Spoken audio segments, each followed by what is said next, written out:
Most of the work I do is focused on buildings and projects for the blind and visually impaired. I still think as a sighted designer, I still think visually, I create visually. It's just that I don't, see it visually in front of me. I see it in my mind. It's important that it not only work for the broad cross-section of the blind and visually impaired or low vision experience, but also for people with other disabilities. Or without disabilities, because you don't want to solve a problem for one group only to create other problems for other people.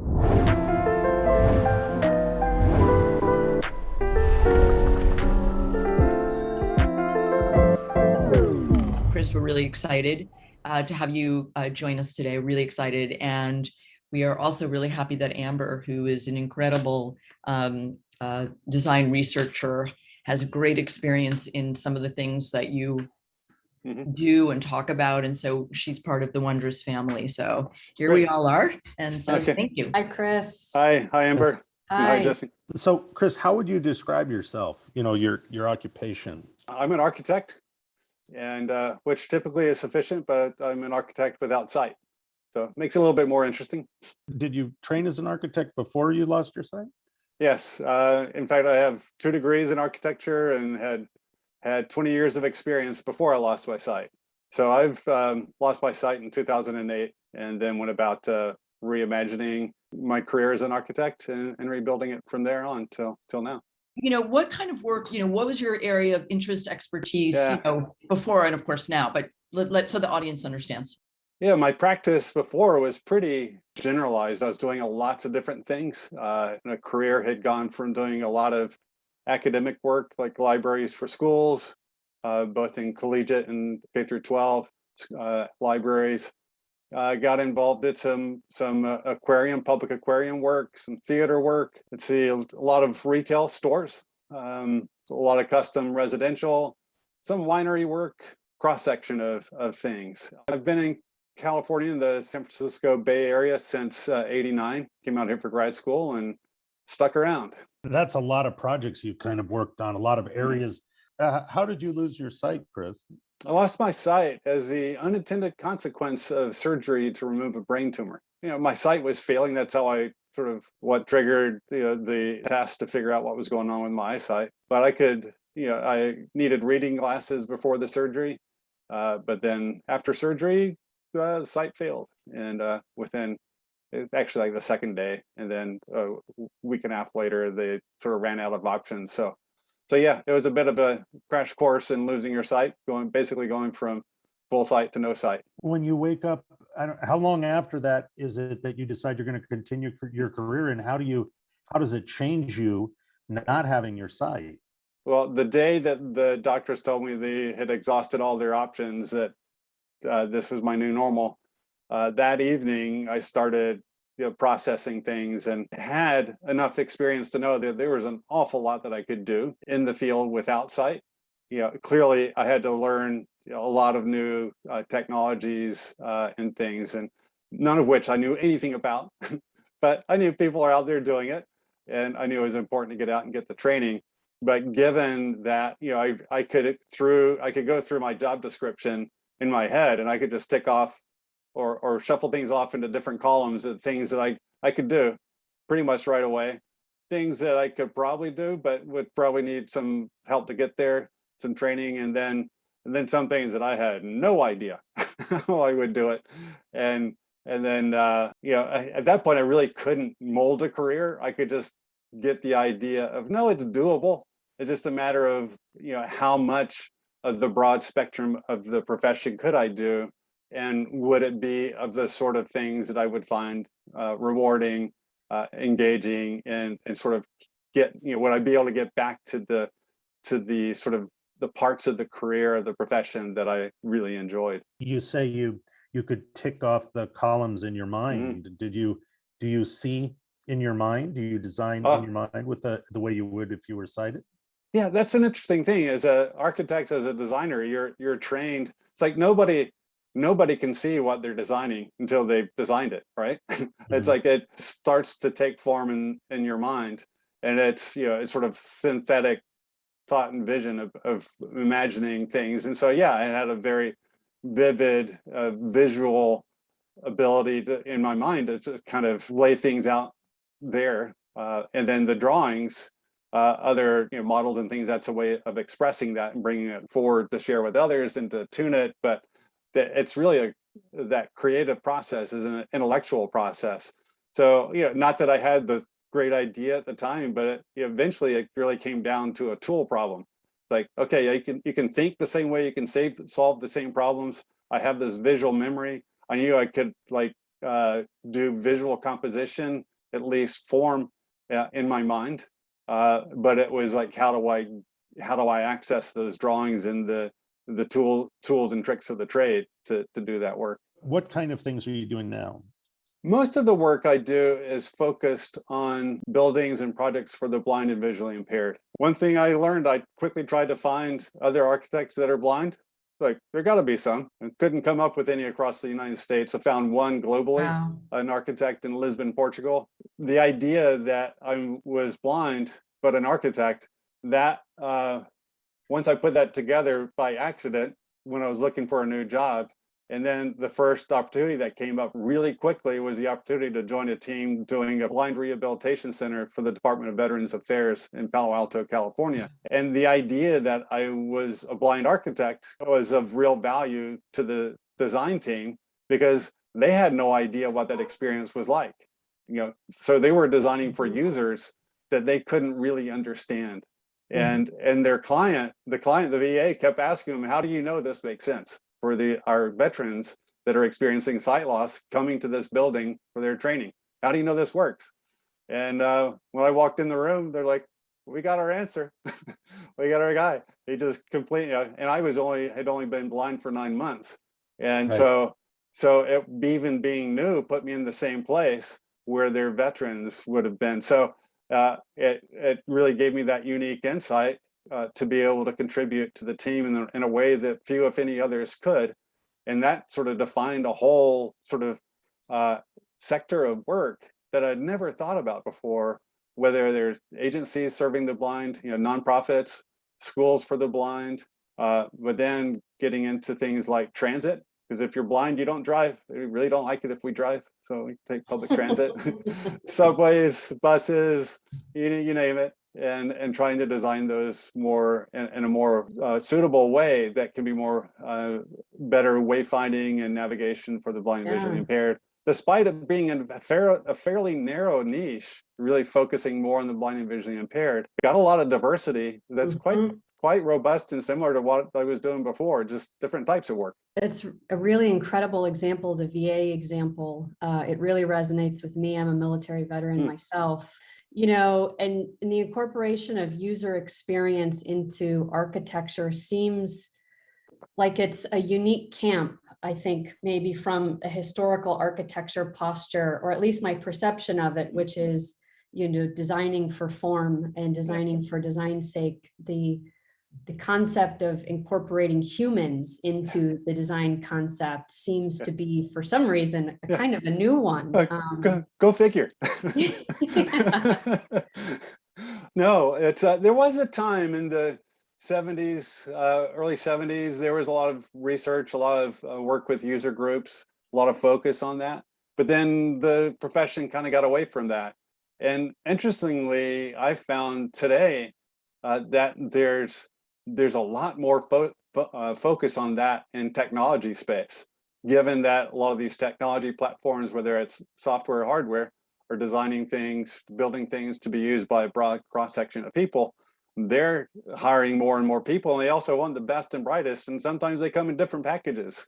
And so as they're hiring more and more people with disabilities, they're needing to make sure their space works for those. But that's not in some cases, I've had some tech corporate clients that really invest in user testing. So it might be that we're trying to solve a problem for the blind and visually impaired in a particular environment. But in solving that, it's important that it not only work for the broad cross-section of the blind and visually impaired or low vision experience, but also for people with other disabilities. Or without disabilities, because you don't want to solve a problem for one group only to create other problems for other people. So really doing sort of targeted user group testing, R&D on particular things, but also cross-referencing it against the full spectrum of human abilities.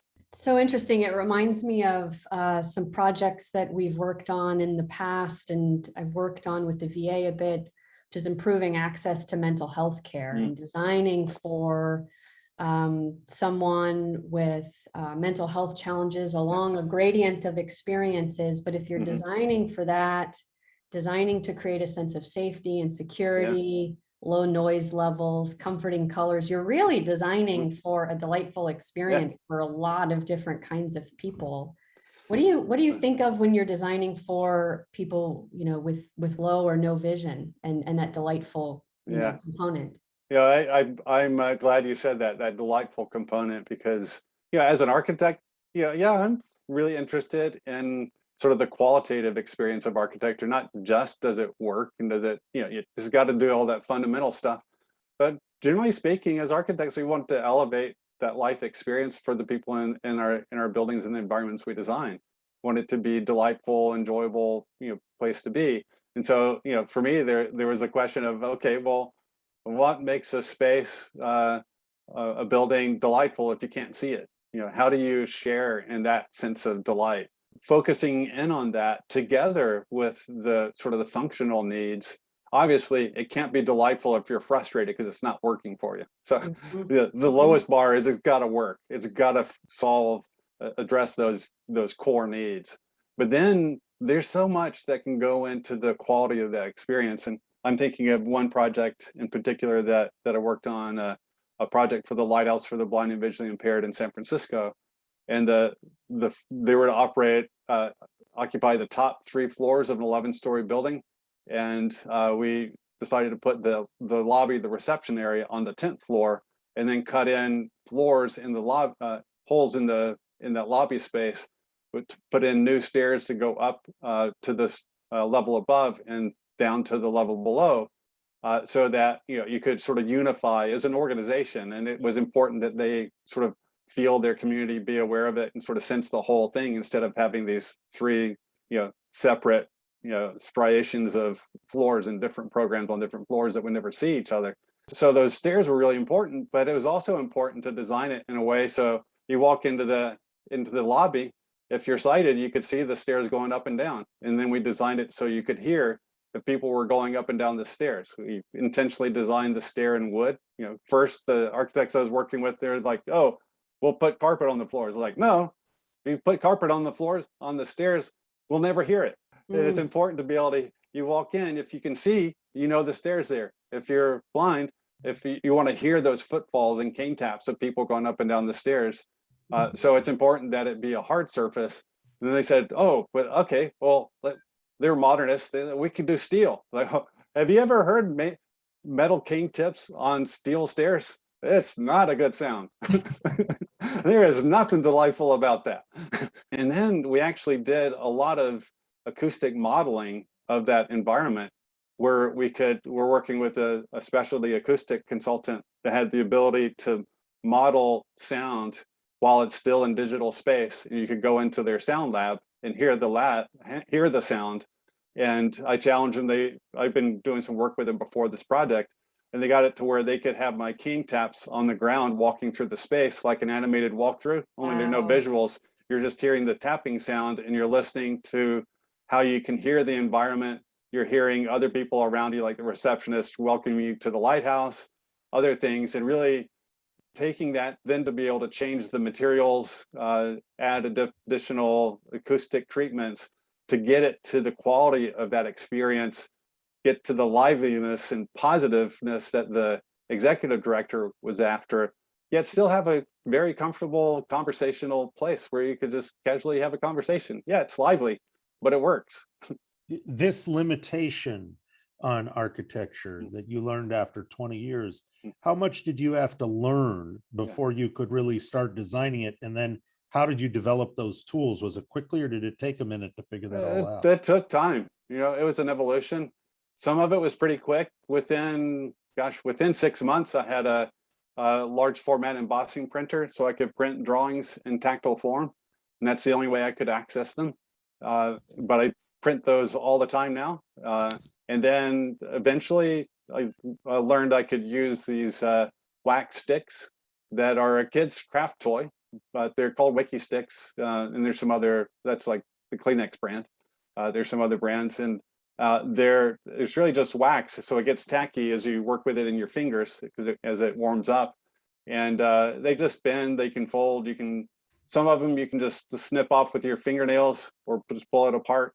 You can stick them together. You can work in 2 dimensions and 3 dimensions, but then realized it sticks to paper. So I started using that to sketch on top of the embossed drawings. And then it was very much like doing a trace overlay drawing that sighted architects do. You have a base drawing, you roll out a roll of tracing paper on top of it and just sketch out a new idea.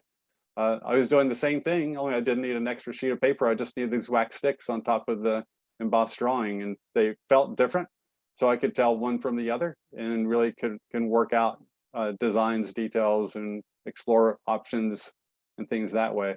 So that took a while. And then there's the whole sort of mental approach to it, understanding architecture in a different way, coming to terms with what it's like to really engage, not only in architecture without seeing it, but being aware that the majority of those that are blind or low vision have a low vision condition. It's only 6 to 8% that are in my camp with no sight, no light perception. Most have some, and some potentially some functional level of sight.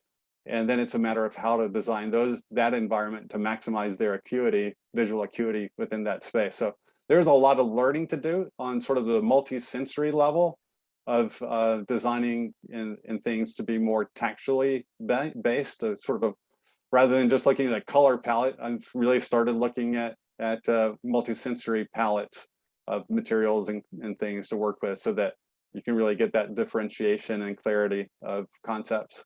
On your TED Talk, you talked a little bit about using these other sensory and the importance of that, going back to what you and Amber were talking about, this feeling of design for a joyful or a really human experience. Yeah. So you talk about sound beautifully in this example of the lighthouse, but what other, is there smell? Yeah. Is there feeling of space? Like what are some other ways that you think about when you're thinking about designing? Yeah, well, there's all of that. I also lost all sense of smell. So that is not part of my experience, but I know it to be a very significant part of orientation within the environment and sort of giving specificity to wherever you are. You might be able to recognize, the smell of a particular, or the material palette of things, especially outdoor stuff, but even within the interior spaces, you can do that. So that has potential, and I still try to work with it, that even though I don't get to experience it. Actually, a major concern for me is where that sense of touch. It's where people are going to directly physically engage with the building. It might be the front door of the building. What does that handrail, that pull bar feel like when you grab at the handle? How does it fit the hand? And or a handrail at a stairwell, when you grab that, how does that feel? Or if you lean against the countertop, the reception desk, or over a balustrade, how does your forearm hit that? And what's that? Sometimes a designer might have a really sharp edge. You discover that more in a more physical way. That's not necessarily the best feel. So how can you design that to be more generous and more accepting of the human body as it comes to touch it or engage with it?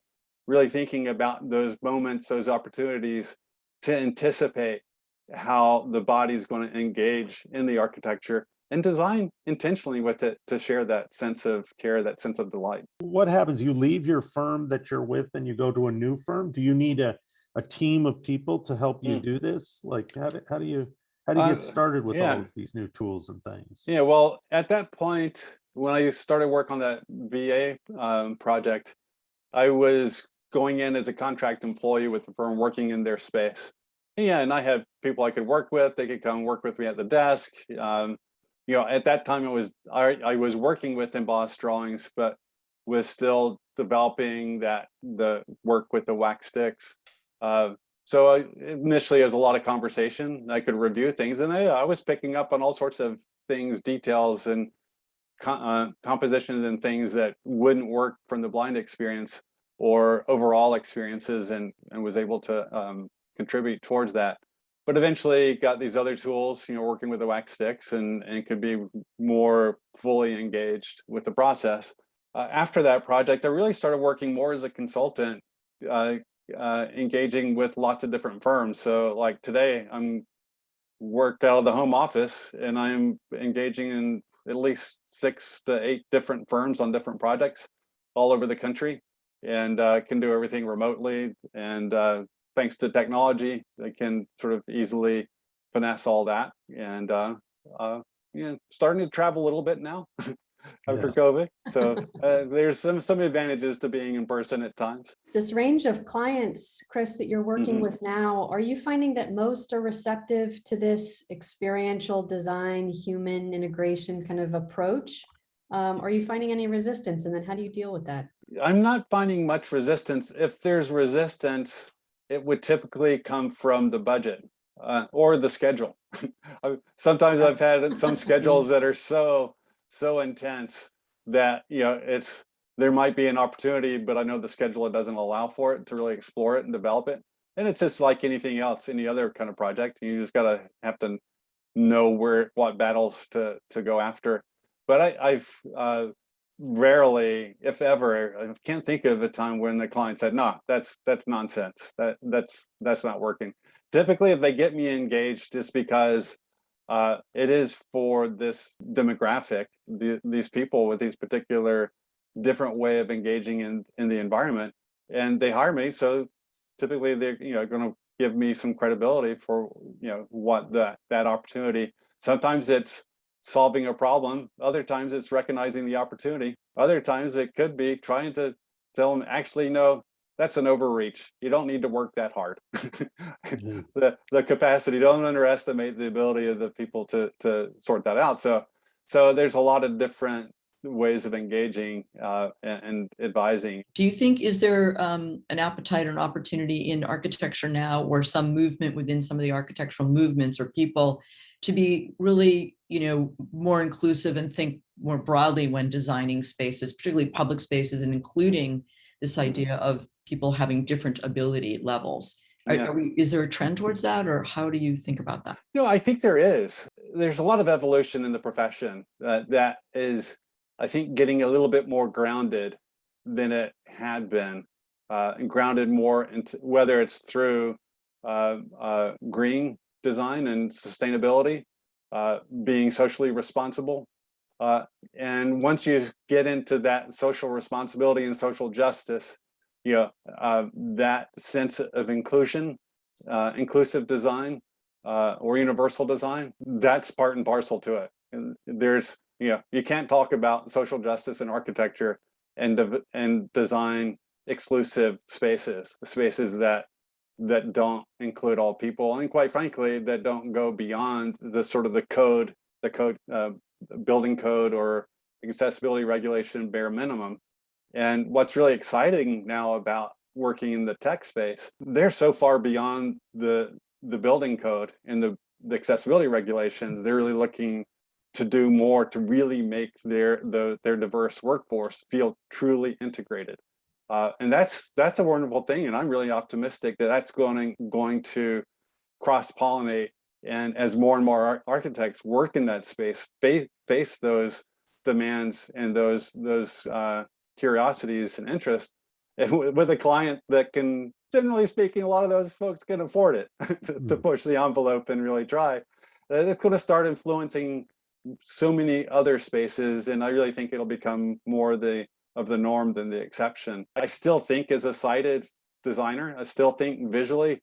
I create visually. It's just that I don't, see it visually in front of me. I see it in my mind. I know that whole traditional architectural strategy, but I have this benefit of stepping outside of it and walking behind in someone else's shoes or behind someone else's eyes, and really revel in that and try to learn from that every day. But I can do that. That's just an example. You can do that for anybody else, and really thinking through that opportunity. Because you talk about the wheelchair, it's a common thing, just provide access. and make sure there are no steps, there are ramps, so it's within the acceptable slopes, work within the reach ranges and things. But at the same time, it's like, but what's it like to always see from eye level from a seated position or at a kid's height, down low? And what's it like to be at a party, at an event where you're constantly having to stare up into space to see other people's faces, or to have a conversation, and everybody else is having to look down at you, and you're separated physically from that, or just that experience of looking over a reception desk or over a balustrade into an open space. There's so many things about, what's that experience like of socially engaging with other people, and what's it like to see from that position. And so I really like to think through this experience of not just what do you need to do, but what's it like. And if I don't know, to ask other people. And I do get to spend time in the disability community. I do get to have good friends experiencing all sorts of things, and really being mindful of that as I try to design for it, and knowing when to ask questions, when to reach out to others that might have a more intimate knowledge and the benefit of that lived experience with the disability. So Chris, we are so grateful and excited to talk with you. And we hope to spend more time with you in the future. And again, thank you so much for accommodating us and having this conversation. There's so much to think about here. It's great work. Yeah, thank you, Chris. Well, thank you. It's wonderful to join you today. Yeah. Fabulous. Thanks. All right. Thank you.